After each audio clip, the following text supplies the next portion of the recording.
நம்ம வாழ்க்கையில் இன்பமும் துன்பமும் கலந்து வருங்கிற விஷயம் நமக்கு எல்லாம் தெரியும். இதில் இன்பம் வரபோது என்ன பண்ணணும் சொல்லி யாரும் கேட்க மாட்டா. எல்லாருக்கும் சந்தோஷமாக தான் இருக்கும். இன்பத்துக்கு பரிகாரம் என்ன பண்ணுறது சொல்லி யாரும் கேட்க மாட்டா.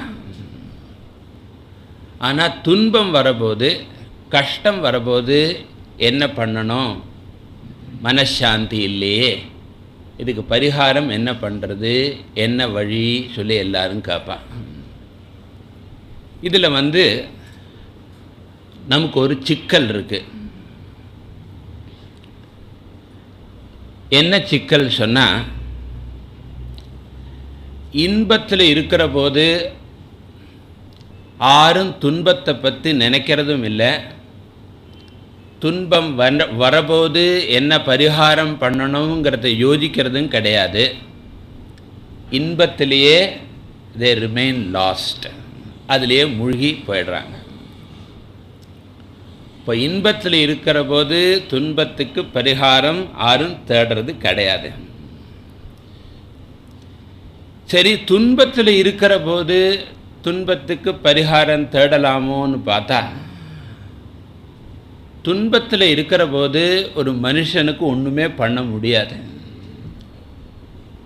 யாராவது பரிகாரம் சொன்னாலும், பரிகாரத்துக்கு தமிழில் என்ன சொல்கிறது, பரிகாரம் தான். சரி சரி, எனக்கு தமிழ் அவ்வளோ நன்னா வராது, அதனால் இடைக்கிடைக்கு உங்கள் ஹெல்ப் கேட்டுப்பேன் நான். ஸோ துன்பத்தில் இருக்கிற போது துன்பத்துக்கு பரிகாரம் சொன்னாலும் அதில் பரிகாரம் பண்ணுறதுக்கு மனசு இருக்காது. நான் துன்பத்தில் இருக்கிற போது கடவுளை பிரார்த்தனை பண்ணுங்கோ சொன்னால், அப்போ கடவுளாக ஞாபகத்துக்கு வரும், துன்பம் தான் இருக்கும். நீங்கள் ஜபம் பண்ணுங்கோ துன்பம் விலகும் சொன்னால், ஜபம் பண்ணுறதுக்கு மனசு இருக்குமா? கண்ணை மூடுண்டா துன்பம் தான் வரும். வேற என்ன பண்ண சொன்னாலும், என்ன பரிகாரம் பண்ணுறதுக்கும் ஒரு மனசு வேணும். இப்போ மனசு துன்பமாக இருக்கும் பொழுது அந்த மனசுனாலேயே நமக்கு பரிகாரம் பண்ண முடியாது. அதனால இந்த மனுஷனுக்கு என்ன ப்ராப்ளம், இன்பத்தில் இருக்கிற போது துன்பத்துக்கு பரிகாரம் தேட மாட்டான், துன்பத்தில் இருக்கிற போது துன்பத்துக்கு பரிகாரம் பண்ண முடியாது. அதனால் இந்த துன்பத்துக்கு பரிகாரமே இல்லாமல் எல்லா மனுஷாலும் கஷ்டப்பட்டுருக்காங்க. இப்போ இந்த சிக்கல்லேருந்து விடுபடுறதுக்கு என்ன வழின்னா, ஒரே வழிதான். அந்த வழி என்ன, இன்பத்தில் இருக்கிற பொழுதே துன்பம் வராமல் இருக்கிறது எப்படி சொல்லியும், அப்படி நம்மளையும் மீறி துன்பம் வந்தால் அதுக்கு என்ன பரிகாரம்ங்கிறதும் தெரிஞ்சு வச்சுக்கிறது தான் இன்டெலிஜென்ஸ். என்ன சொல்கிறது, அது புத்திசாலித்தனம். புத்திசாலித்தனம். இப்போ உடலுக்கு நோயொன்றும் வராமல் ஆரோக்கியமாக இருக்கணும் சொன்னால் உடல் பயிற்சி பண்ணுறது நல்லதுங்கிறான். இந்த உடல் பயிற்சி எப்போ பண்ணணும், நோய் இருக்கிற போது பண்ணணுமா, ஆரோக்கியமாக இருக்கிற பொழுது பண்ணணுமான்னு கேட்டால், நோய் இருக்கிற போது உடல் பயிற்சி பண்ண முடியாது. ஆரோக்கியமாக இருக்கும் பொழுது எல்லாரும் என்ன பண்ணுறா, நோயை பற்றி நினைக்கிறதே இல்லை. நன்னா சாப்பிட்டு ஒரு எக்ஸசைஸும் இல்லாமல் அப்படியே வெயிட்டு ஹொரிசாண்டல், முன்னால் வெர்டிக்கல் க்ரோத், அப்புறம் ஹொரிசாண்டலாக க்ரோத் ஆகி அதுக்கப்புறம் பிபி, அல்சர், இந்த ப்ராப்ளம் எல்லாம் சொல்கிற போது டாக்டர் உனக்கு உடல் பயிற்சி வேணுங்கிறான். உடல் பயிற்சி பண்ணுறதுக்கே ஆரோக்கியம் இல்லை அவனுக்கு. அதனால் நோய் வராமல் இருக்கிறதுக்கு பரிகாரம் நோய் வந்ததுக்கு அப்புறம் பண்ண முடியாது. ஆரோக்கியமாக இருக்கும் பொழுதே நோய் வராமல் இருப்பதற்கும், அந்த நோய் வந்தால் என்ன பண்ண வேண்டும்ங்கிறதுக்குள்ளதும் ஆரோக்கியம் இருக்கிற போது ப்ரிப்பேர் பண்ணிக்கணும். அதே மாதிரி மனசுக்கு நோய் மனசுக்கு துன்பம் வரபோது நமக்கு பரிகாரம் பண்ணுறதுக்கு முடியாததுனால ரீசனபிளாக கஷ்டம் ஒன்றும் இல்லாமல் நன்னா இருக்கிற போது துன்பம் வராமல் இருப்பதற்கு என்ன செய்யணும், வந்தால் அதை தடைவதற்கு இல்லைன்னா தாங்கிறதுக்கு என்ன பண்ணணுங்கிறது மனுஷனுக்கு நன்னா இருக்கிற போது தான் அதை பண்ணி ஆகணும். சம்ஸ்கிருதத்தில் ஒரு ஸ்லோகம் சொல்லுவாள், யாவத் ஸ்வஸ்தமிதம் ஷரீரமருஜம் யாவத் ஜரா தூரதா யாவச்சேந்திரிய சக்தி ரப்ரதிஹதோ யாவத்ஷயோ நாயுஷா ஆத்மஸ்ரேயசி தாவதேவ மகதா காரிய பிரயத்னோ மகான் சந்தீப்தே பவனே துகூப கனனம் பிரத்யுத்யம கீதிருஷா. நமக்கு ஆரோக்கியம் நன்னாக இருக்கிற போது, இந்த இந்திரியங்களெல்லாம் நன்னா வேலை பண்ணுற போது, மனசு புத்தி எல்லாம் ரீசனபிளாக நன்னா இருக்கிற போது நமக்கு ஓல்ட் ஏஜ், அதானது மூப்பா வாட்டவர் இட் இஸ், மூப்பு இறப்பு, இதனால் என்னெல்லாம் கஷ்டம் வரலாம் அதை பற்றியெல்லாம் நினச்சி அதுக்கு பரிகாரம் பண்ணணும்னு சொன்னால் எல்லாம் நன்னா இருக்கிற போதே அதுக்கு யோசிக்கணும். அது இல்லாமல் அதை கஷ்டம் வரும்பொழுது அதுக்கு பரிகாரத்தை யோசிச்சுது சொன்னால் அது எது மாதிரி சொன்னால், வீடு நன்னா பற்றி எரியிற பொழுது என்ன பண்ணுறான்னா ஜலத்துக்கு கிணற குழிக்கலாமா சொல்லி யோசிக்கிறான். அது எங்கள் மெட்ராஸில், வேற எங்கேனாலும் ஜலம் வந்தாலும் வரும், இங்கே வருமாங்கிறது சந்தேகம்தான்.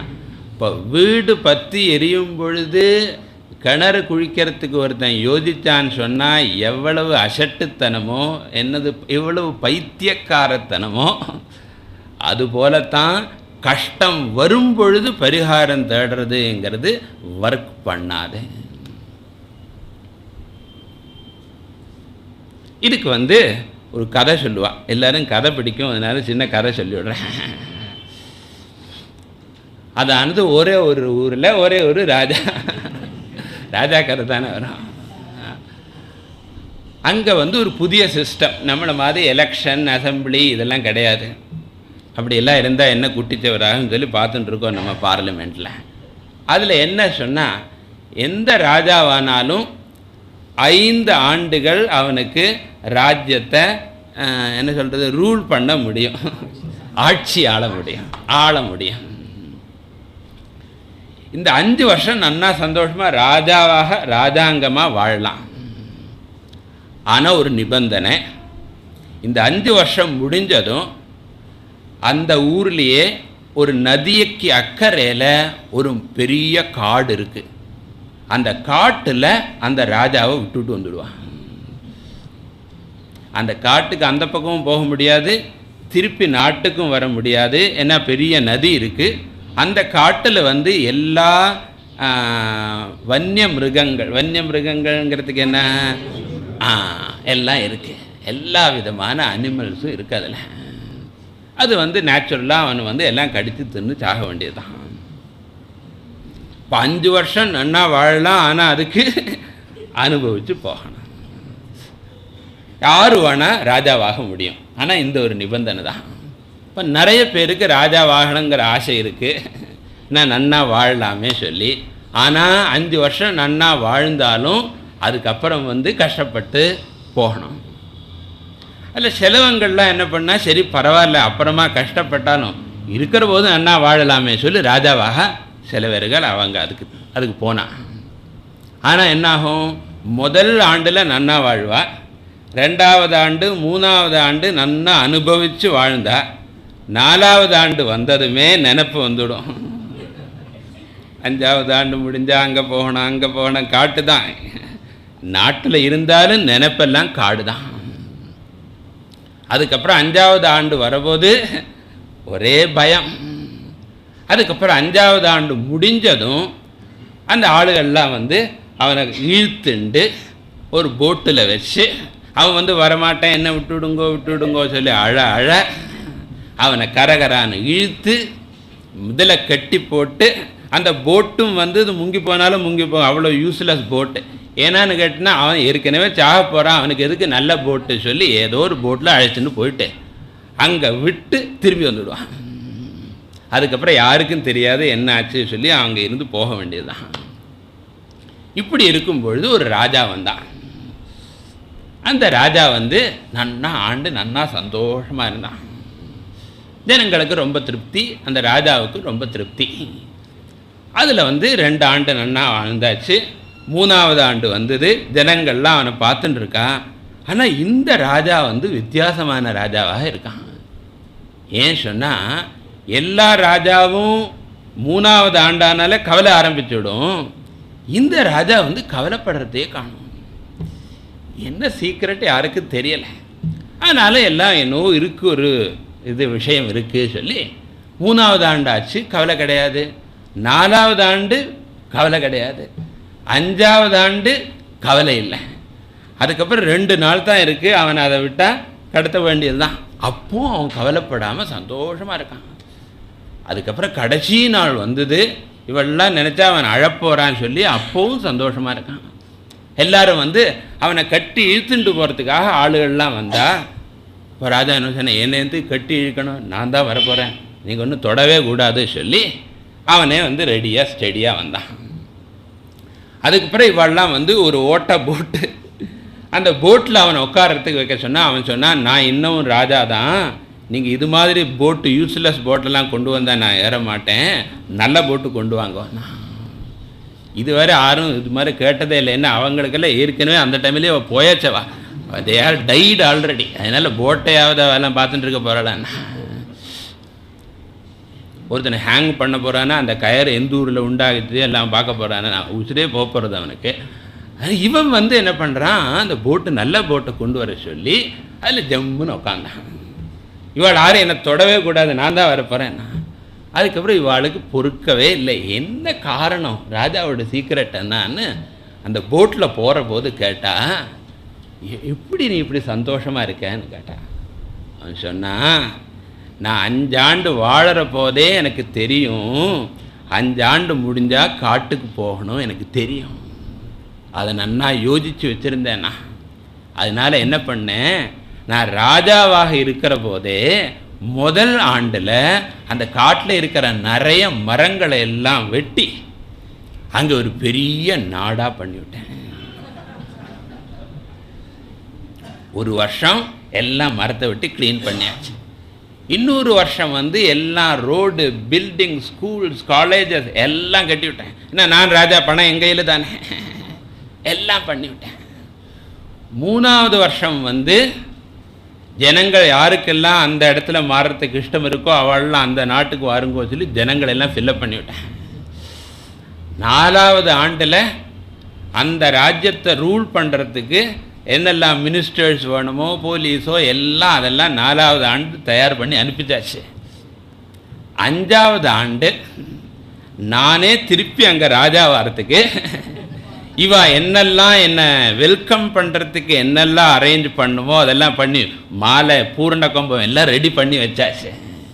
நான் இப்போ போகிறது துன்பமான காட்டுக்கு போகலை, நான் அங்கே போகிற போதும் எனக்கு ஆனந்தம். அதுக்கு நான் ப்ரிப்பரேஷன் வந்து இந்த 5 ஆண்டில் பண்ணிவிட்டேன். இந்த ராஜா தான் இன்டெலிஜென்ட் ராஜா. 5 வருஷம் ஆண்டுன்னு இருக்கிற போதும் சந்தோஷமாக ஆண்டான்.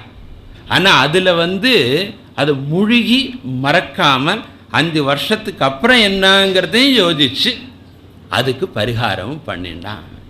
இது மாதிரி நம்மளாம் இப்போ ராஜா, பகவான் நல்ல வாழ்க்கையை கொடுத்துருக்கார், அதிகம் துன்பம் இல்லை நினச்சிட்டு இருக்கேன் நான் உங்களுக்கெல்லாம். அதுக்கப்புறம் வந்து வயசானா என்னெல்லாம் ஆகும், என்னெல்லாம் டிசீஸ் வரும், ஆரெல்லாம் நமக்கு தெரிஞ்சவாள்லாம் போகிற ஒவ்வொருத்தர் நம்ம வயசில் போகிற போது நமக்கு டகடகான்னு ஐயோ அடுத்தது லிஸ்ட்டில் நான் தானே சொன்னோம்.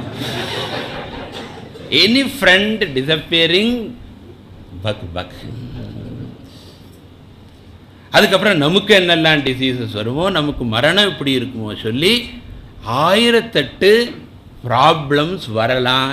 என்னென்னு கேட்டால் ஃபிசிக்கலாக we are going to be weaker, mentally we are going to be weaker, we don't know what type of children they are going to be, all those things we do not know. அப்போ intelligent person என்ன பண்ணுறான்னா, நன்னாக வாழ்ந்துட்டு இருக்கிற போதே நாளைக்கு என்னாவது கஷ்டம் வந்தது சொன்னால் அது வராமல் பார்த்துக்கிறது எப்படி, அது வந்தாலும் அது நம்மளை அஃபெக்ட் ஆகாமல் எதையும் தாங்கும் இதயம் சொல்லாடும் இல்லையோ, அப்படி ஒரு இதயத்தை தயார் பண்ணுறது எப்படிங்கிறதுக்கு யோசிக்கிறவன் தான் புத்திசாலி. எப்படி இந்த மனசை திருடப்படுத்தி எதையும் தாங்கும் இதயமாக பண்ணுறது எப்படிங்கிறதுக்கு வழி என்னான்னு கேட்டால், நம்ம ஸ்கூலில் காலேஜஸில் இருக்கிற கெமிஸ்ட்ரி ஃபிசிக்ஸ் அந்த புஸ்தகம் எல்லாம் அதுக்கு சொல்லிக் கொடுக்காது. அது எப்படி வேலை கிடைக்கும், எப்படி சம்பாதிக்கலாம், ரைட்டாவோ ராங்காவோ எப்படி பண்ணலாம், அதுக்கு தான் வழியை சொல்கிறதே தவிர வாழ்க்கையில் இருக்கிற கஷ்டங்களுக்கெல்லாம் பரிகாரம் அது சொல்லலை. இதுதான் பகவத்கீதையில் அர்ஜுனனுக்கும் அவன் எல்லாத்துலேயும் நம்பர் 1 இருந்தான். Is a big archer, very handsome person, ஸ்ட்ராங்காக இருந்தான், நிறைய பணம் சம்பாதிச்சான். அவனுக்கு பேரே தனஞ்சயன்னு பேர். பணத்தை சம்பாதிச்சான், நிறைய வைஃப்ஸ், அது வேற 1 2 கிடையாது, நிறைய வைஃப்ஸ். சொர்க்கத்துக்கே சொர்க்கம் ரிட்டர்ன். நம்மளாம் அமெரிக்கா ரிட்டர்ன், ஜப்பான் ரிட்டர்ன் தான். அர்ஜுனன் சொர்க்கா return. He went to heaven and came back. எதை வேணா சொல்லுங்கோ, அர்ஜுனனுக்கு எல்லாம் இருந்தது. ஆனால் வாழ்க்கையில் மகாபாரத யுத்தத்தில் ஒரு கஷ்டமான நிலைமை வரபோது அதை தாங்கிறதுக்குள்ள மனசக்தி இல்லாமல் கிருஷ்ணங்கிட்ட சரணாகதி பண்ணினான். இப்போ அர்ஜுனன் மூலமாக நமக்கு என்ன தெரியறது சொன்னால், நமக்கும் வாழ்க்கையில் பணமோ பதவியோ ஜனங்களோ வீடோ என்னெல்லாம் இருந்தாலும் நாளைக்கு என்ன வரும் தெரியாது. அதுக்கு நம்ம தயார் பண்ணிக்கிறதுங்கிறது நமக்கு தேவை. அதுக்குள்ள வழி இந்த ஃபிசிக்ஸ் கெமிஸ்ட்ரி புக்ஸில் கிடைக்காது. அது கிடைக்கிறது என்னன்னு கேட்டால் நம்ம எல்லா ஸ்கிரிப்சர்ஸ்லேயும் இருக்குது. முக்கியமாக பகவத்கீதையில் இது ரொம்ப நன்னா இருக்குது. என்னன்னு கேட்டால் அர்ஜுனனும் இதே ப்ராப்ளத்தை தான் மாட்டேன்னான். யச்சோகமுச்சோஷணம் இந்திரியாணாம் அவாப்பிய பூமா வசபத்னமிருத்தம் ராஜ்யம் சுராணாமபி சாதிபத்தியம். அவ்வளவு துன்பத்தில் அர்ஜுனன் மாட்டின்னு இருந்தான். அதுக்குள்ள வழிதான் அர்ஜுனனுக்கு கிருஷ்ண பரமாத்மா சொல்லி கொடுத்தார். அதனால ஆறாவது இந்த கீதை படித்தா என்ன பிரயோஜனம்னு கேள்வி கேட்பா. நீங்கள் வரபோது நிறைய பேர் நீங்களாம் அசட்டு தான் நினச்சிப்பா. இந்த காலத்தில் கீதையெல்லாம் சாதாரணமாக கீதை தாத்தாவோ பாட்டியோ ஆனதுக்கு அப்புறம் வேறு ஒன்றும் வேலை இல்லாத போது வீட்டில் யாருக்கும் நீங்கள் ஆற்றுல இருக்கிறது இஷ்டம் இல்லை, எங்கேயாவது போங்கோ சொல்லுவா. அப்போ இல்லைன்னா அவங்க டிவி வச்சுட்டு நமக்கு தலைவலியாக இருக்கும். டிவிங்கிறதுக்கே ஃபுல் ஃபார்ம் தலைவலி ஞாபகம் வச்சுங்கோ. டீன்னா தலை, வீன்னா வலி. அப்போது அவங்க டிவி வச்சுட்டு தலைவலி இருக்கிற போது வேறு ஒன்றும் வழியில் எங்கேயாவது போது உட்காரத்துக்கு கீதையில் உட்கார்ற வச்சுல அப்படி கிடையாது. கீதையினால் பிரயோஜனம் சொன்னால் மனசு நன்னா திருடமாகும். வாழ்க்கையில் என்னெல்லாம் வந்தாலும் அதையெல்லாம் தாங்கிறதுக்கு கூடிய சக்தி கிடைக்கும். அதுக்கப்புறம் அதுக்கு மேலே பகவானை அடைஞ்சு மோட்சத்தை அடையக்கூடியதுங்கிற பிரயோஜனமும் அந்த கீதையினால் கிடைக்கும். அதனால் எல்லா மனுஷாளுக்கும், அர்ஜுனனுக்கு மட்டும் இல்லை, எல்லா காலத்துலேயும் துன்பங்கள் இருந்துட்டு தான் இருந்திருக்கு. துன்பம் டைப் ஆஃப் துன்பம்ங்கிறது மாறுமே தவிர துன்பம்ங்கிறது எல்லாருக்கும் இருந்திருக்கு. அதனால் நமக்கும் வாழ்க்கையில் ஃப்யூச்சரில் என்னெல்லாம் வருமோ அதையெல்லாம் சந்தோஷமாக தாங்கிக்கிறதுக்கூடிய சக்தி கிடைக்கும். அந்த ராஜாவை மாதிரி இருக்கிற போதும் நன்னா வாழலாம், ஃப்யூச்சரை பற்றியும் பயம் இல்லாமல் சந்தோஷமாக வாழலாம். வயசாக எல்லாரும் கவலைப்படுற போது நம்ம மட்டும் வயசானத்தை பற்றி கவலையே இல்லை. மரணத்துக்கு அப்புறமும் எங்கே போவோமோங்கிற நமக்கு கவலை கிடையாது. இந்த ஞானம் ஏற்பட்டது சொன்னான். இப்பேற்பட்ட உத்தமமான பகவத்கீதைங்கிறது எல்லா மனுஷாளுக்கும் முக்கியமாக வேணும். ஆனால் அது இப்போது ஒரு இடத்துல சரியாக சொல்லிக் கொடுக்கறதில்ல. ஸ்கூல் காலேஜஸ் எல்லாம் நம்ம செக்குலர் கவர்மெண்ட் சொல்லி ரிலிஜியன் கூடாது சொல்லிவிட்டா. அதனால் யாரும் இதை சொல்லிக் கொடுக்கறதுக்கு இல்லை. அதனால தான் இப்போ இந்த கீதாவையெல்லாம் பப்ளிக்கு தெரியப்படுத்துறதுக்காக எல்லா மகாத்மாக்களும் இதுக்கெல்லாம் முயற்சி பண்ணிட்டு இருக்கா. அந்த பரம்பரையில் சுவாமி சின்மயானந்தா அதை அப்படியே ப்ராப்பகேட் பண்ணார். அதுக்கப்புறம் தயானந்த சுவாமிஜி இன்னும் பண்ணிட்டுருக்கார். அந்த பரம்பரையில் நாங்கள் வந்துட்டுருக்கோம். நாங்களும் சின்மயானந்தா தயானந்தா பரம்பரையில் தான் வந்துட்டுருக்கோம். இங்கே பிரம்மச்சாரி குருபர சைதன்யா இங்கே கீதா வகுப்பு நடத்த போகிறவரும் இதே பரம்பரையில் தான் வந்துட்டுருக்கார். இப்போ நாங்கள்லாம் என்னத்துக்கு முயற்சி பண்ணுறோன்னு சொன்னால், இந்த கீதாவுடைய ஞானமானது ஜனங்களுக்கு கிடைச்சது சொன்னால் அவளோட வாழ்க்கையில் சந்தோஷமாக இருக்கலாம்னு சொல்லி இங்கே ஒரு கீதா கோர்ஸ் இங்கே முடிஞ்சாச்சு. அதே மாதிரி இன்னொரு கோர்ஸ் இங்கே தொடங்கிறதாக ப்ரோக்ராம் இருக்குது. அதுக்கு தான் இன்றைக்கி நான் சந்தோஷமாக இதை தொடங்கலான்னு சொல்லி பிரம்மச்சாரி சொன்னதுனால அதை நான் இனாகரேட் பண்ணிட்டு போகிறேன். நீங்கள் எல்லாம் சந்தோஷமாக இருக்கிற போதே இதெல்லாம் படித்து இதுபடியே வாழ்ந்து இதனால் உள்ள சந்தோஷத்தை அடைஞ்சு கடைசியில் மோட்ச பர்யந்தம் எல்லா பிரயோஜனத்தையும் அடையணும்னு சொல்லி பகவானையும் இந்த குரு பரம்பரையும் நான் வேண்டிண்டு இந்த கீதா வகுப்பை தொடங்கி வைக்கிறேன். இப்போ பிரம்மச்சாரி இதை ஆரம்பிக்க போகிறார். எனக்கு வேறு ப்ரோக்ராம் இருக்கிறதுனால நான் இங்கே நிற்க முடியாது, உடனே கிளம்பணும். ஆனால் உங்களுக்கு எல்லாம் நல்லா நடக்கணும்னு சொல்லி பகவானை பிரார்த்தனை பண்ணிட்டு நான் முடிச்சுக்கிறேன். நமஸ்காரம்.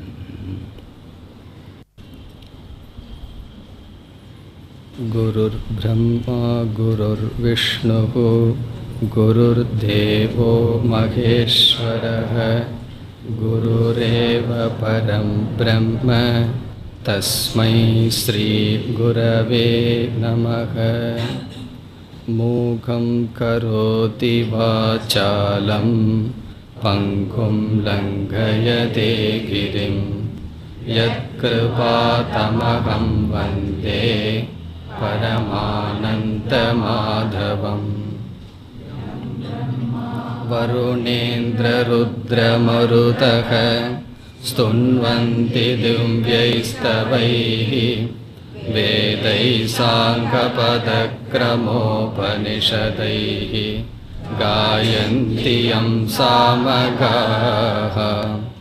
ध्यानावस्थिततद्गतेन मनसा पश्यन्ति यं योगिनः यस्यान्तं न विदुः सुरासुरगणाः தேவாய தஸ்மை நமः.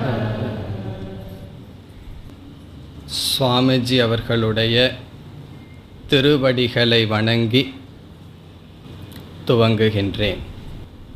இந்த உலகத்தில் விதவிதமான உயிரினங்கள் வாழ்கின்றன. எறும்பு முதல் மனிதன் வரை, அல்லது மரம் செடி கொடி முதல் மனிதன் வரை விதவிதமான உயிரினங்களை பார்க்கின்றோம். உயிரினம் என்றால் எது பிறந்து உணவை உட்கொண்டு உறங்கி இனப்பெருக்கத்தை செய்து இறந்து விடுமோ அது உயிரினம்.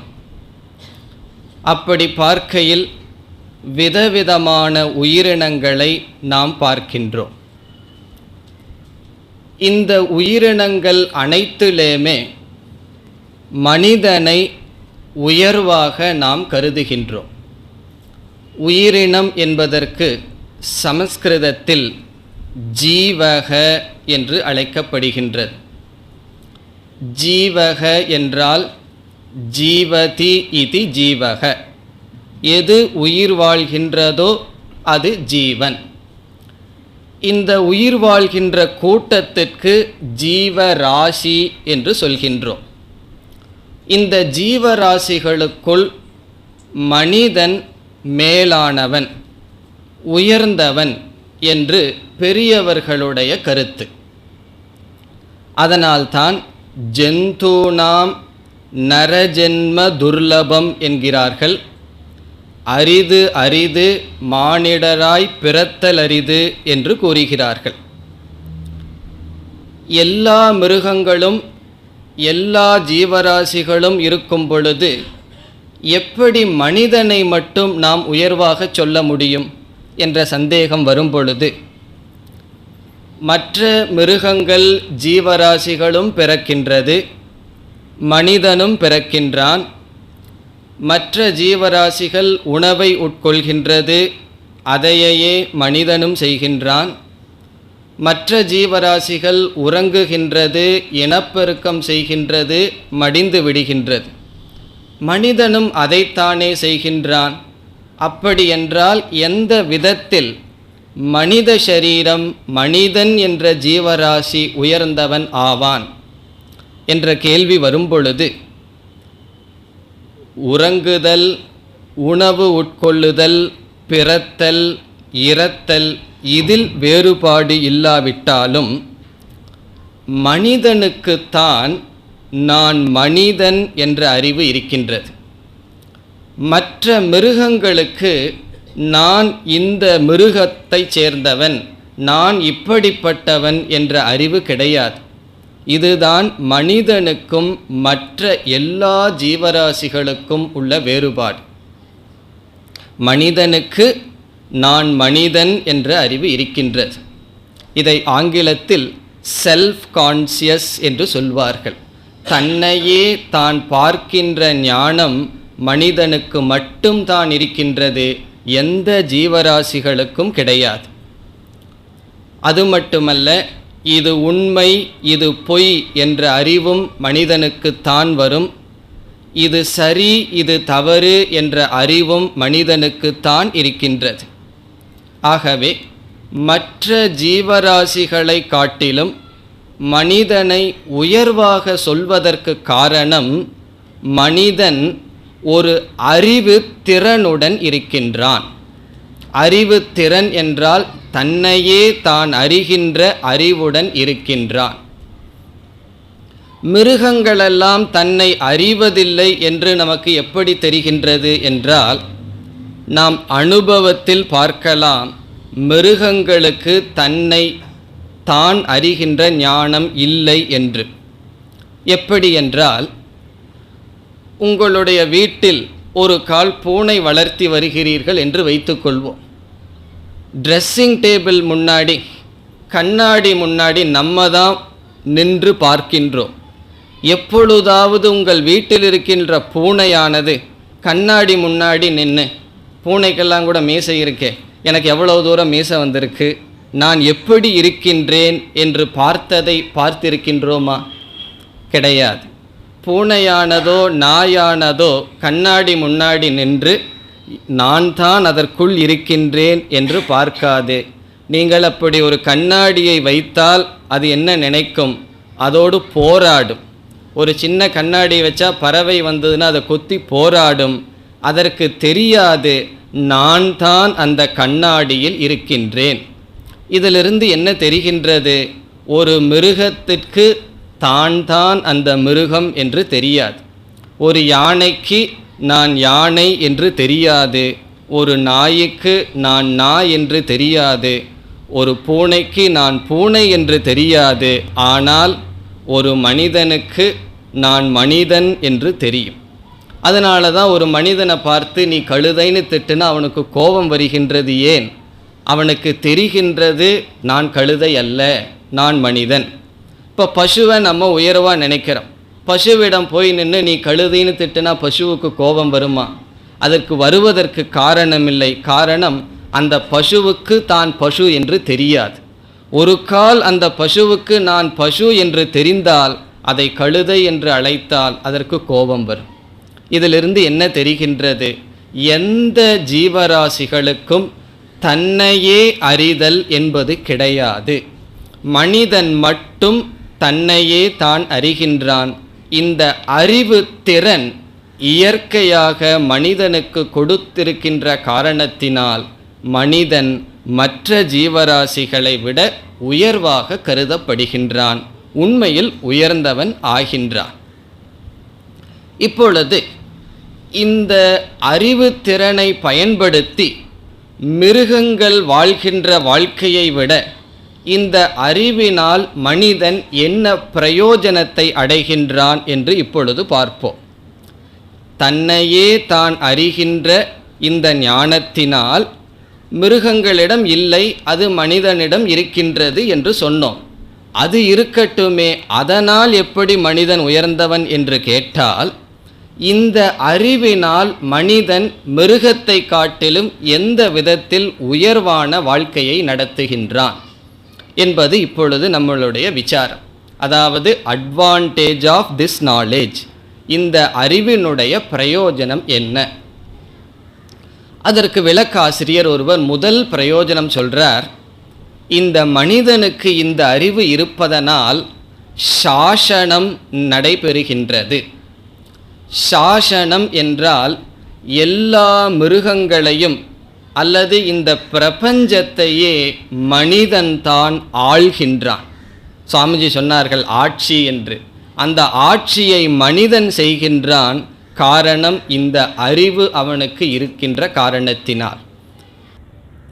இனி இரண்டாவது பிரயோஜனத்திற்கு வந்தால், இரண்டாவது பலன் ரக்ஷணம். முதலில் சாசனம். சாசனம் என்றால் மனிதன் இந்த பிரபஞ்சத்தையே ஆட்சி செய்கின்றான். காரணம் மனிதனிடம் இருக்கின்ற உடல் சக்தி அல்ல, அறிவு சக்தி, அறிவு திறன், தன்னை அறிதல், எது சரி எது தவறு, எது உண்மை எது பொய் என்று அறிதல். இந்த அறியும் சக்தியை மனிதன் பெற்றிருக்கின்ற காரணத்தினால் உலகத்தில் தலைவனாக இருக்கின்றான். இரண்டாவது, மிருகங்களை காட்டிலும் மனிதன் தன்னை பாதுகாத்து கொள்ள முடிகின்றது இந்த அறிவு இருப்பதனால். மனிதனுடைய பாப்புலேஷன், மனிதனுடைய ஜனத்தொகை அதிகமாக ஆக நாம் பார்க்கின்றோம் மிருகங்களுடைய ஜனத்தொகை குறைந்து வருகின்றது. காரணம் என்னவென்றால், அண்மையில் ஒரு ஆர்டிக்கல் எழுதப்பட்டது. அதில் இந்த சிங்கங்களுக்கெல்லாம் இரத்தத்தை உறிஞ்சுகின்ற ஒரு விதமான ஈயினால் தாக்கப்பட்டு இறந்து விடுகின்றது. மனிதனும் கொள்கின்றான், மற்ற நோய்களும் வருகின்றது. ஆனால் மனிதனுடைய வாழ்க்கையில் பார்க்கின்றோம், இந்த அறிவை பயன்படுத்தி தனக்கு யாரெல்லாம் பகைவனோ அவைகளையெல்லாம் அழித்து விடுகின்றான், தன்னை நன்கு பாதுகாக்கின்றான், தன்னை காத்து கொள்கின்றான். மிருகங்களுக்கு அந்த வாய்ப்பு கிடையாது. அது ஏதோ ஓரளவுதான் அதை பாதுகாத்து கொள்ள முடியுமே தவிர, மனிதன் தன்னை பாதுகாத்து கொள்வதும் இந்த அறிவினால் தான் சம்பவிக்கின்றது. 100 வருடங்களுக்கு முன்னால் ஒரு குருவி எப்படி வீடு கட்டியதோ அப்படியே தான் இன்றும் கட்டும். ஆனால் நாம் அப்படியல்ல. இருக்கின்ற தேச கால சூழ்நிலைக்கு தகுந்தாற்போல் நம்மை பாதுகாக்க வீடு கட்டுகின்றோம். எத்தனையோ மாற்றங்கள் நம்மை பாதுகாக்க ஏற்படுத்தி கொள்கின்றோம். உடலுக்கு நோய் வந்தால் எப்படியெல்லாம் தீர்க்கலாம் என்ற அறிவு வருகின்றது. இவ்விதம் நம்மை பாதுகாக்கின்ற அறிவு மனிதனுக்கு இருக்கின்றது. மிருகத்தை காட்டிலும் அதனால் நாம் உயர்ந்தவர்கள் ஆகின்றோம். பிறகு அடுத்த விஷயத்துக்கு வந்தால், 100 வருடங்களுக்கு முன் பசுவானது புல்லைத்தான் சாப்பிட்டது. இப்பொழுதும் பசுவுக்கு என்ன டிஷ் சாப்பிட்றதுக்கு என்ன இருக்குது அப்படின்னா அதே புல்லு தான். ஆனால் நமக்கு யோசிச்சு பாருங்க, நூடில்ஸ் முதல் கொண்டு எவ்வளவு வெரைட்டிஸ் வந்தாச்சு. 100 வருஷத்துக்கு முன்னாடி அவங்க சாப்பிட்டதையா நம்ம சாப்பிட்ருக்கோம். 30 வருஷத்துக்கு முன்னாடி இட்லி அப்படிங்கிறது ஒரு பெரிய லக்ஸுரி மாதிரி தீபாவளிக்கு தான் கிடைக்கும். ஆனால் இன்றைக்கி எப்படி இருக்குது? எல்லாமே விதவிதமான போக வஸ்துக்களை மனிதன் கண்டுபிடிக்கின்றான். காரணம் இந்த அறிவு தான். அறிவை பயன்படுத்தி மிருகங்களுக்கு எவ்வளவு தூரம் போக அனுபவிக்க முடியுமோ அதை காட்டிலும் மனிதன் விதவிதமான போகத்தை அனுபவிக்கின்றான். நம்ம பார்க்கிற டிவி அல்லது ஃபர்னிச்சர், எப்படியெல்லாம் வீட்டில் உட்கார்ற வசதி, மிருகங்கள்லாம் அப்படி செஞ்சுக்க முடியுமா? அது ஏதோ நிலத்துல தான் உட்கார முடியும். அதுக்கு எப்பவுமே ஆசனம்தான். நமக்கு அப்படி இல்லை. விதவிதமான அமைப்புகளை உருவாக்கி இன்பத்தை மிருகங்களை காட்டிலும் நாம் அடைகின்றோம். ஆகவே இந்த அறிவினால் நமக்கு என்ன கிடைக்கின்றது?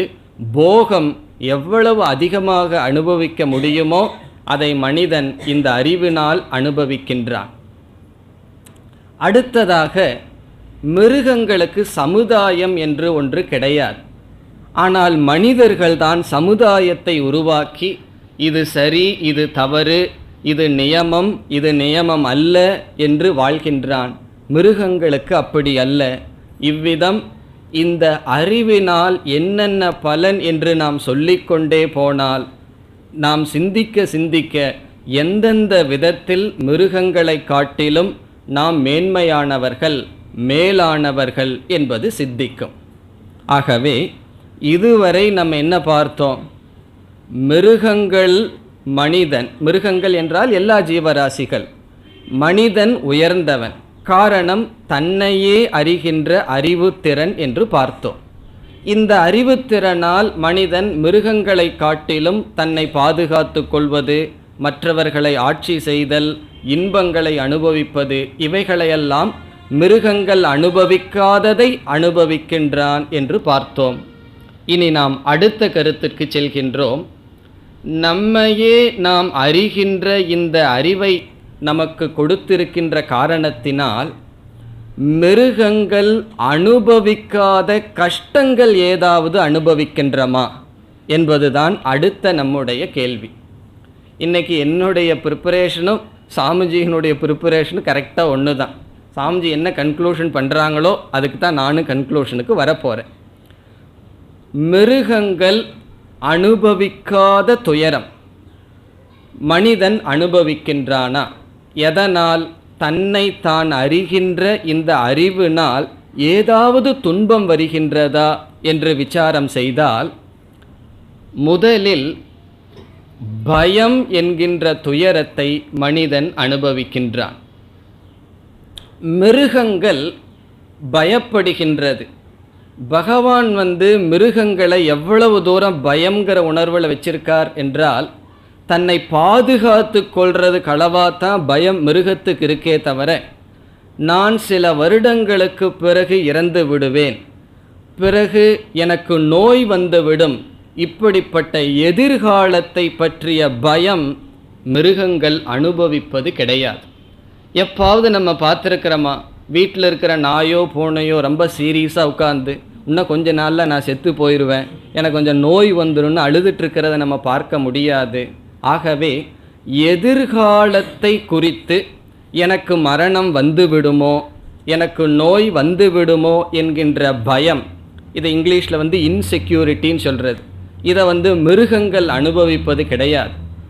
மிருகங்கள் மரணத்தை அனுபவிக்கின்றது, மிருகங்கள் நோயை அனுபவிக்கின்றது. ஆனால் மரணம் வந்துவிடும் என்ற பயம் மிருகத்துக்கு இல்லை, நோய் வந்துவிடும் என்ற பயம் மிருகத்துக்கு கிடையாது. தன்னிடம் இருப்பதை யாராவது எடுத்துக்கொண்டு சென்று விடுவார்களா என்ற பயம் மிருகத்திற்கு கிடையாது. அது எப்படி மிருகத்திற்கு கிடையாது என்றால், நம்ம ஒரு உதாரணம் பார்த்தால் புரிந்துவிடும். ஒருவன் 2 ஆடை கொண்டு வர்றான். கொண்டு ஒரு ஆடை க்ளோஸ் பண்ணி அதை வியாபாரத்துக்கு வச்சுட்டான். அவன் கொண்டு வரும்பொழுதே ஒரு புல்லும் சேர்ந்து கொண்டு வந்துடுறான். ஒரு ஆடு அங்கே விற்பனை ஆயிட்டுருக்கு, அது வெட்டப்பட்டு. இனி ஒரு ஆடு என்ன செய்யும் தெரியுமோ? இப்படி ஒரு இடத்துல நான் பார்த்தேன், அதனால சொல்கிறேன். இனி ஒரு ஆடு என்ன பண்ணிகிட்ருக்கோம்? அது புல்லை சாப்பிட்ருக்கும். அது கொஞ்சம் சிந்திக்கணும் அல்லவா? நம்ம 2 பேர் வந்தோம், கூட வந்தவனை கொண்டு போட்டாச்சு, இன்னொரு அரை மணி நேரத்தில் அதெல்லாம் சேல்ஸ் ஆயிரும், அதுக்கப்புறம் நம்மளையும் வெட்டிடுவான், இப்போ போய் புல்லை சாப்பிட்ருக்கிறதுல என்ன பிரயோஜனம் அப்படின்னு அந்த ஆடு சிந்திக்கணும் அல்லவா? ஆனால் அதை எடுத்து வெட்டுற வரைக்கும் அது புல்லை சாப்பிட்டே இருக்கும். இப்போ இதிலிருந்து நமக்கு என்ன தெரியுது? அந்த மரணம்ங்கிற துன்பத்தை மட்டும் மிருகம் அனுபவிக்குது, அதையும் மனுஷன் அனுபவிக்கிறான். ஆனால் மரணம் வர போகுமே என்கின்ற மரண பயம் மிருகத்துக்கு கிடையாது, மனிதனுக்கு இருக்கின்றது. நோய் வருவது மிருகத்துக்கும் மனிதனுக்கும் பொது. நோய் வரப்போகின்றதே என்று நோயை குறித்து துயரப்படுவது மனிதனுக்கு மட்டும் இருக்கின்றது. ஆகவே இந்த அறிவு, இந்த பயம், இந்த துயரம் மனிதனுக்கு ஏன் வந்தது? நான் மனிதன் என்று தெரிந்த காரணத்தினால், நான் மனிதன் என்று தெரிந்த காரணத்தினால், இந்த உடல் அழியப்போகும் என்று அவன் தெரிகின்ற காரணத்தினால் மனிதனுக்கு இந்த துயரம் வருகின்றது. இவ்விதம் பல துயரங்கள் சொல்லலாம். உதாரணத்திற்கு மட்டும் சிலதை இப்பொழுது பார்க்கின்றோம். அடுத்ததாக சோகம் என்கின்ற ஒன்று. சோகம் என்றால் உடலுக்கு வருகின்ற வலியை நம்ம சொல்லலை. இப்போ பெயின் அப்படிங்கிறத எடுத்துக்கணும், சாரோ அப்படிங்கிறத எடுத்துக்கணும். பெயின் அப்படின்னா உடலுக்கு வர்ற வலி, சோகம் என்றால் மனதுக்கு வருகின்ற வலி. இந்த சோகம் என்பதும் மிருகங்களுக்கு கிடையாது, மனிதனுக்கு மட்டும் தான் இருக்கின்றது. காரணம், மனிதன் நான் மனிதன் என்று அறிகின்ற காரணத்தினால். எப்படி சோகம்? மரணத்தை குறித்து பயமும் வரலாம், மரணத்தை குறித்து சோகமும் நமக்கு வரலாம். நோயை குறித்து பயம் வரலாம், நோயை குறித்து நமக்கு சோகம் மன துயரமும் வரலாம். மிருகத்துக்கு அவைகள் கிடையாது, அது மரணம் அல்லது நோய் மட்டும் உண்டு. ஆனால் மனிதனுக்கு சோகம் என்பது மனிதனுடைய மனதில் மட்டும் இருக்கின்ற துயரம். அர்ஜுனனுக்கு வருவதாக இருப்பதையும் நாம் பார்க்க இருக்கின்றோம். பீஷ்மர், துரோணர் இவர்கள் இறந்து விடுவார்கள் என்று அர்ஜுனன் சோகப்படுகின்றான், துயரப்படுகின்றான். தன்னுடைய மரணத்துக்கும் கூட துயரப்படுவதில்லை, தன்னுடைய குருவினுடைய ஆச்சாரியருடைய பீஷ்மருடைய மரணத்திற்காக துயரப்படுகின்றான்.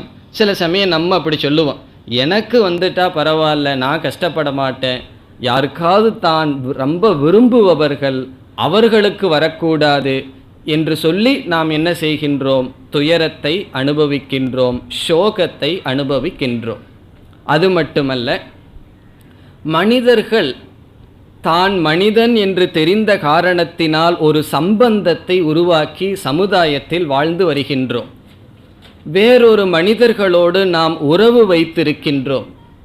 நம்முடைய வாழ்க்கையில் சிந்தித்து பார்த்தால் பல சமயங்களில் மற்றவர்களுடைய சொல் நம்முடைய மனதை வேதனைப்படுத்துகின்றது.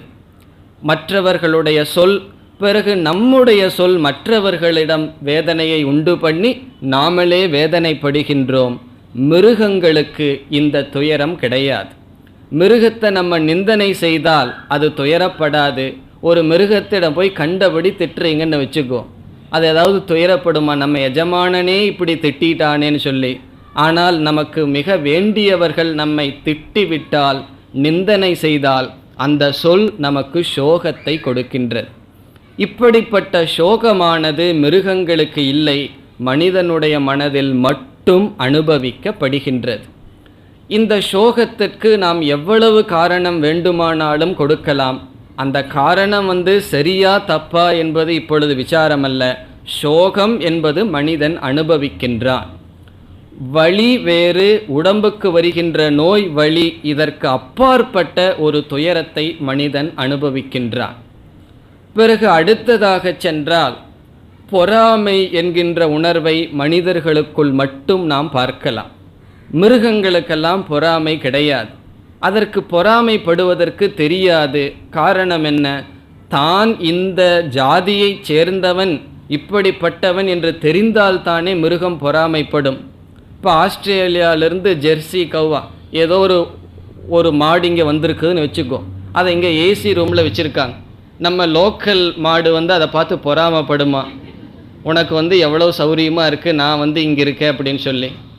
அதை விட மோசம் சில நாயெல்லாம் 10,000 ரூபா 20,000 ரூபாய்க்கு விற்றுட்ருக்கு. இந்த ரோட்டில் போயிட்டுருக்கிற நாயை கார்பரேஷன்காரன் தான் தூக்கி போட்டுட்ருக்கான். அந்த நாய் நினைக்குமோ, அதுக்கெல்லாம் 20,000 ரூபா விலை போகுது, நம்ம தான் இப்படி இருக்கிறோம்னு சொல்லி அது பொறாமப்படுமா? அப்படிப்பட்ட ஒரு துயரம் இருக்குமா மிருகங்களுக்கெல்லாம்? கிடையாது. காரணம், எந்த மிருகத்துக்குமே நான் இப்படிப்பட்டவன் என்று தெரியாது. மனிதன் தன்னைத்தானே பார்ப்பதால் அவன் ஒப்பிடுகின்றான் மற்றவர்களுடன். உயர்வு மனப்பான்மையோ தாழ்வு மனப்பான்மையோ அவனுக்கு வருகின்றது. அதனுடைய விளைவு என்ன? உயர்வு மனப்பான்மை, தாழ்வு மனப்பான்மை இரண்டுமே அவனுக்கு பொறாமை முதலிய குணத்தை கொடுக்கின்றது. இப்படியே நாம் அடுக்கிக் கொண்டு சென்றால் காமம், குரோதம், லோபம், இந்த லோபமும் மனுஷங்கிட்ட தான் இருக்குது. தனக்கு மட்டும் சேர்த்து வச்சுக்கணுங்கிறது மனிதனுடைய குணம், மற்றவர்கள் அனுபவிக்க கூடாது என்பது. இப்படிப்பட்ட உணர்வுகள், இப்படிப்பட்ட பாவனைகள் மற்ற மிருகங்களிடம் கிடையாது, மனிதனிடம் மட்டும் இருக்கின்றது.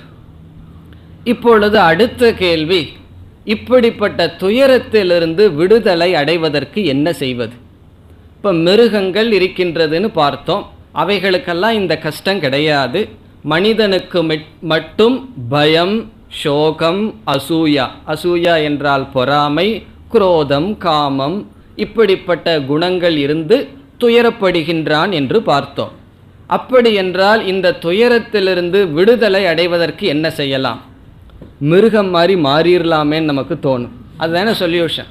ஏன்னா மிருகத்துக்கு இது இல்லை, நமக்கு இது இருக்குது. இப்போ பேசாமல் மிருகம் மாதிரி நடந்துட்டா என்னன்னு சொல்லி அதுக்கு சில பேர் முயற்சி பண்ண ஆளுகள்லாம் உண்டு. இந்த ஹிப்பீஸ்னெல்லாம் சொல்லிட்டு மிருகம் போலவே இருந்துடலாமே, அதுக்கு முயற்சி செய்கிறார்கள். அவர்களும் இதையெல்லாம் உணர்ந்து தான் என்ன செய்கிறார்கள்? மிருகத்துக்கு இது இல்லை, மனுஷனாக இருந்தால் தான் இந்த பிரச்சனைன்னு சொல்லி மிருகம் மாதிரி மாறுவதற்கு முயற்சி செய்கிறார்கள். ஆனால் அவ்வாறு நம்மால் மாற முடியாது. காரணம் என்னவென்றால், நம்மையே நாம் அறிகின்ற அறிவு திறன் பகவான் நமக்கு சாய்ஸ் கொடுக்கல. உனக்கு வேணும்னா அதை பயன்படுத்திக்கோ அந்த அறிவை, வேண்டான்னா பயன்படுத்த வேண்டாம் அப்படிங்கிற சாய்ஸ்லெஸ் சாய்ஸ். பகவான் அந்த சாய்ஸ் கொடுக்காம நீ இந்த அறிவை பயன்படுத்தித்தான் ஆகணும்னு பகவான் கொடுத்துருக்கார். இறைவன் நம்மைய படைக்கும் பொழுது அப்படித்தான் படைச்சிருக்கார். அதை விட்டுட்டு நம்மால் வாழ முடியாது. இப்போ என்னுடைய தலை நல்லா இல்லையேன்னு சொல்லி தலையை விட்டுட்டு வாழ முடியுமா? அது எப்படி முடியாதோ அதுபோல நம்மையே நாம் அறிகின்ற இந்த திறனை துறந்து நம்மால் வாழ முடியாது. இப்போ என்ன சூழ்நிலையில் நம்ம இருக்கோம்? இந்த நம்மையே நாம் அறியறதுனால தான் நமக்கு சில துயரங்கள் வருகின்றது. மிருகங்களுக்கு அந்த துயரம் இல்லை. அதே சமயத்தில் நம்மை நாம் அறிகின்ற ஞானத்தை, அறிவு திறனை விடவும் முடியாது. அப்பொழுது நாம் என்ன செய்ய வேண்டும் என்பதுதான் கேள்வி. இந்த மிருகங்கள் அனுபவிக்காத மனிதன் மட்டும் அனுபவிக்கின்ற இந்த துயரத்தை சாஸ்திரம் சம்சாரக என்று சொல்கின்றது. இப்பொழுது நாம் அறிமுகப்படுத்துகின்ற வார்த்தை சம்சாரக. இது முதல் வகுப்புலேயே நான் சொல்ல விரும்புகிறேன். காரணம் என்ன தெரியுமோ? ஒவ்வொரு வகுப்புலையும் சொல்ல போகிறோம். இந்த சம்சாரத்திலிருந்து நிவர்த்தி அடைகிறதுக்காகத்தான் நீங்கள் கீதை படிக்கணும்னு சொல்லி. நம்ம சாதாரணமாக என்ன புரிஞ்சிருப்போம்? சம்சாரம்னு சொன்னால், சம்சாரம்னா மனைவிங்கிற அர்த்தம் இருக்குது. சம்சாரத்திலிருந்து விடுதலை அடைகிறதுக்கு கீதை படிக்கிறீங்கன்னு சொன்னால் சில பேர் என்ன சொல்வார்கள்? நான் கீதை கிளாஸுக்கே சம்சாரத்தோடு தானே வந்துட்டுருக்கேன், அப்புறம் எப்படி விடுதலை அடைகிறதுன்னு கேட்கலாம். ஆகவே இங்கே சம்சாரம்ங்கிற வார்த்தையை நல்லா புரிந்து கொள்ள வேண்டும். மிருகங்கள் அனுபவிக்காத, மனிதன் மட்டும் அனுபவிக்கின்ற பயம், சோகம், காமம், குரோதம், லோபம், மோகம், மதம், ஆச்சரியம், இவைகளை சாஸ்திரம் சம்சாரம் என்று சொல்கின்றது. இப்படிப்பட்ட சம்சாரத்திலிருந்து ஒருவன் விடுதலை அடைவதை சாஸ்திரம் மோக்ஷம் என்று சொல்கின்றது. மோக்ஷம் என்றால் விடுதலை. விடுதலை என்றால் எதிலிருந்து விடுதலை? மனிதன் அனுபவிக்கின்ற பயம், சோகம், அசூயா போன்ற மனத்துயரம், இதிலிருந்து விடுதலை அடைவதற்கு சாஸ்திரம் மோக்ஷம் என்று சொல்கின்றது. நாம் பகவத்கீதை எதற்கு படிக்க ஆரம்பிக்கின்றோம் என்றால், இந்த சம்சாரத்திலிருந்து, மானச தாபத்திலிருந்து விடுதலை அடைவதற்காக. இப்போ பகவத்கீதை படிப்பதனுடைய நோக்கம், ஏன் மிருகங்களெல்லாம் வகுப்புக்கு வரல அப்படின்னா அதுக்கு இந்த கஷ்டங்களெல்லாம் கிடையாது, அதனால் அது வர வேண்டிய அவசியம் இல்லை. வந்தாலும் அதுக்கு புரியாது. மனிதனுக்கு மட்டும் இந்த சம்சாரம் இருக்கின்றது. இந்த சம்சாரத்திலிருந்து நிவர்த்தி அடைவதற்குத்தான் நாம் சாஸ்திரம் படிக்கின்றோம். இப்போ கீதை படிப்பதனுடைய நோக்கம் என்னவென்றால், இந்த துயரத்திலிருந்து நம்மை விடுவித்து கொள்வதற்குத்தான் இந்த சாஸ்திரமானது படிக்கப்படுகின்றது. இந்த சம்சாரம் ஏன் வந்தது என்று பார்த்தால், நம்மையே நாம் அறிகின்ற திறனை நமக்கு இறைவன் கொடுத்துள்ளார்.